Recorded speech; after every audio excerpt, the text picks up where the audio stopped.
Hello all, Shadwell here, ready to talk about the next film in my collection, Beaches from 1988. It's directed by Garry Marshall and stars Bette Midler and Barbara Hershey. Whew.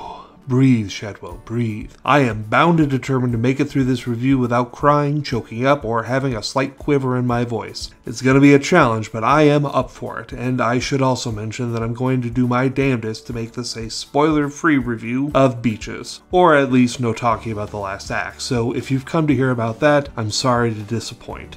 Beaches is great, although right now, this very moment as I'm typing this, I'm realizing two things. Thing number one, the reason the film is called Beaches is because the lifelong friendship between Cece and Hillary starts out at age 11 on a beach, and towards the end of the movie they spend a large amount of time at Hillary's beach house, so multiple beaches. Thing number two, I have never before questioned the title of this movie. What I mean by that is, I just accepted the title of Beaches. Never did I wonder why before. I find that odd because I usually pay attention to the title of films. I guess when it comes to Beaches, there is so much to focus on in love, there's no room to focus on the title. I think the two leads are phenomenal, Barbara Hershey and Bette Midler, who I wanted to credit earlier as the Divine Miss M, but didn't think you'd understand what I meant. I am a huge Bette Midler fan, and so of course I love this movie. I also love the films of Garry Marshall, and his sister Penny too, of course. Everything good flows into Beaches as far as I'm concerned. Although I gotta say the only thing I don't like about this movie is the shortening of the two musical numbers Bette's character Cece Bloom does. I know the soundtrack by heart, and so when watching those two scenes in the film and they cut out large parts out of both songs, I get really bummed. Is there a cut out there of this film with the musical numbers in their original complete presentation? It would only make the film about 3 minutes longer for a total of a 126-minute film, but I would gladly sit through the extra 3 minutes because as it is now, I feel a little cheated. I heard they remade this recently with Idina Menzel and Neil Long, but I couldn't bring myself to watch it because there's only one Beaches in my heart, and it's obviously this one. I highly recommend this movie if you haven't seen it yet. Just be sure to bring a couple boxes of tissues because unless you're a heartless bastard, you are definitely going to need them. I'm giving Beaches an A. If those two musical numbers were presented completely, I would have given it an A+. Join me tomorrow when we watch another film that makes me cry, A Beautiful Day in the Neighborhood.